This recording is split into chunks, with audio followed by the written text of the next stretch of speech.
തമ്പിയോട് വളരെ പ്രധാനപ്പെട്ട ഒരു കാര്യം പറയാനുണ്ട്. അത് അറിയിക്കാണ്ട് ഒരു സ്വസ്ഥതയും കിട്ടണില്ല. അതാ തിടുക്കത്തിൽ പുറപ്പെട്ടതേ.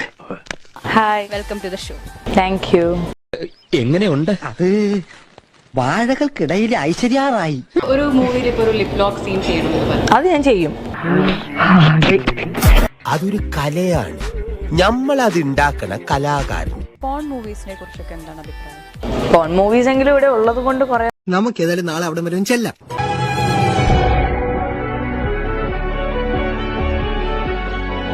ഇപ്പം ചോദിച്ചു, ലിപ് ലോക്ക് സീൻ വരുമ്പം ഒരു ആൺകുട്ടിയുടെ കൂടെ ചെയ്യുന്നതിനേക്കാളും എനിക്ക് കുറച്ചും കൂടെ കംഫർട്ടബിൾ. ഇപ്പൊ ഒരാളെ ടച്ച് ചെയ്യാൻ, ഇയാളെ ടച്ച് ചെയ്യുമ്പോൾ എനിക്ക് എന്താ ഫീൽ, എനിക്ക് അങ്ങനെ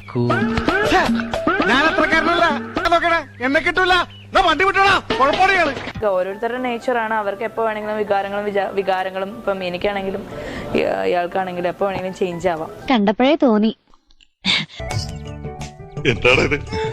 എന്താന്ന് വെച്ചാൽ നമ്മൾ ഇഷ്ടപ്പെടുന്ന ഒരാളുടെ കൂടെ നമ്മൾ ഇങ്ങനെ ഒരു ഇതിലേക്ക് നമ്മൾ പോയി എന്ന് വെച്ചിട്ട് അത് എങ്ങനെ തെറ്റാവുക? അതായത് പച്ച മലയാളത്തിൽ പറഞ്ഞ വെടി വെക്കാനിറങ്ങിയാൽ വെച്ചിട്ട് വേണം, ഇടയിൽ കൊണയറടിക്കും. തമിഴാണെങ്കിൽ വിജയ് സേതുപതി ആസ് യൂഷ്വൽ, ഞാൻ അതന്നെ പറയത്തുള്ളൂ. എനിക്ക് ഭയങ്കര ആഗ്രഹമുണ്ട്. ആ ടൈമിങ് അവന് മാത്രമേ ഉള്ളൂ. അവന്റെ സ്ട്രെങ്ത് എന്ന് വെച്ച് കഴിഞ്ഞാല് ഭീകര സ്ട്രെങ്ത് ആണ്. ആ ഏരിയയില് അവന് വെല്ലാൻ ആരുമില്ല. സേതുപതിയുടെ കൂടെ ഒരു ദിവസം ഫുൾ സ്പെൻഡ് ചെയ്യാൻ പറ്റിയാൽ എന്തെല്ലാം ചെയ്യാമോ അതൊക്കെ ചെയ്യും. വെളിയിൽ നിന്നുള്ള അണ്ടിയുടെ വരവോടെ നമ്മുടെ അണ്ടിക്ക് മാർക്കറ്റിലുണ്ടായി പോയി.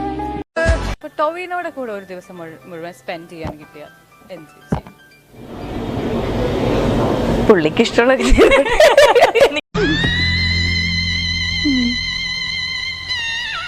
പലരും വിട്ട് വിട്ട് വിട്ട് വിട്ട് വരുന്ന സാധനങ്ങളൊക്കെയാണ് നമുക്ക് വരുന്നത്. അപ്പൊ നല്ലതൊന്നും വരണമെന്ന് പോലും നിർബന്ധം. നിനക്ക് 2 തവണ കളിക്കാൻ പറ്റില്ല. എല്ലാവർക്കും അങ്ങോട്ടായിരിക്കും ഒരു ചായവ്.